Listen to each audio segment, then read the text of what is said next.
Hi guys, welcome back to YouTube channel. അപ്പോൾ ഞാൻ ഇന്ന് വന്നിരിക്കുന്നത് ഒരു അടിപൊളി തക്കാളി ചട്നിയുടെ റെസിപ്പി ആയിട്ടാണ്.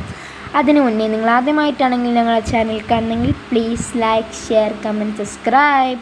ഞാനൊരു പാൻ എടുത്ത് അതിലേക്ക് 2 ടേബിൾ സ്പൂൺ എണ്ണ ഒഴിച്ചതിന് ശേഷം 4 അല്ലി വെളുത്തുള്ളിയും 2 പച്ചമുളകും അരിഞ്ഞിട്ട് കൊടുക്കുന്നുണ്ട്. ഇനി നമുക്കിത് നന്നായിട്ടൊന്ന് മിക്സ് ചെയ്തെടുക്കാം. അതിനുശേഷം നമുക്ക് ഇനി ഒരു മീഡിയം സൈസ് സവാള എടുത്തതിന് ശേഷം നമുക്ക് നന്നായിട്ടൊന്ന് മിക്സ് ചെയ്തെടുക്കാം. നമുക്കിതിലേക്ക് 3/4 ടേബിൾ സ്പൂൺ ഉപ്പ് കൂടി ചേർത്ത് നന്നായിട്ട് മിക്സ് ചെയ്തെടുക്കാം. അതിനുശേഷം 2 തക്കാളി ചോപ്പ് ചെയ്തതും കൂടി ഇട്ട് നമുക്ക് നന്നായിട്ടൊന്ന് മിക്സ് ചെയ്തെടുക്കാം. എന്ത് വന്നതിന് ശേഷം ഞാനിതിലേക്ക് കായ ഇട്ട് കൊടുക്കുന്നുണ്ട്. വേണമെങ്കിൽ ഈ പൊടിച്ചതും ഇട്ട് കൊടുക്കാം. അതിനുശേഷം നമുക്കിതിലേക്ക് 1 ടേബിൾ സ്പൂൺ മുളക് പൊടി കൂടി ചേർത്ത് നന്നായിട്ടൊന്ന് മിക്സ് ചെയ്തെടുക്കാം. അങ്ങനെ നമ്മുടെ തക്കാളി ചട്നിയുടെ മിക്സ് ഇവിടെ റെഡി ആയിട്ടുണ്ട്. ഇനി നമുക്കൊരു മിക്സി ജാറിലേക്ക് മാറ്റിയതിന് ശേഷം നമുക്ക് നന്നായിട്ടൊന്ന് അരച്ചെടുക്കാം. വെള്ളം കൂട്ടിയാണ് അടിക്കേണ്ടത്.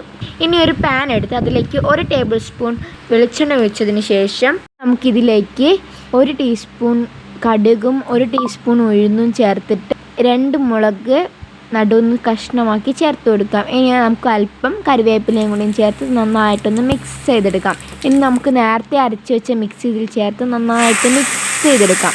നമ്മുടെ തക്കാളി ചട്നിയുടെ റെഡി ആയിട്ടുണ്ട്. Thanks for watching.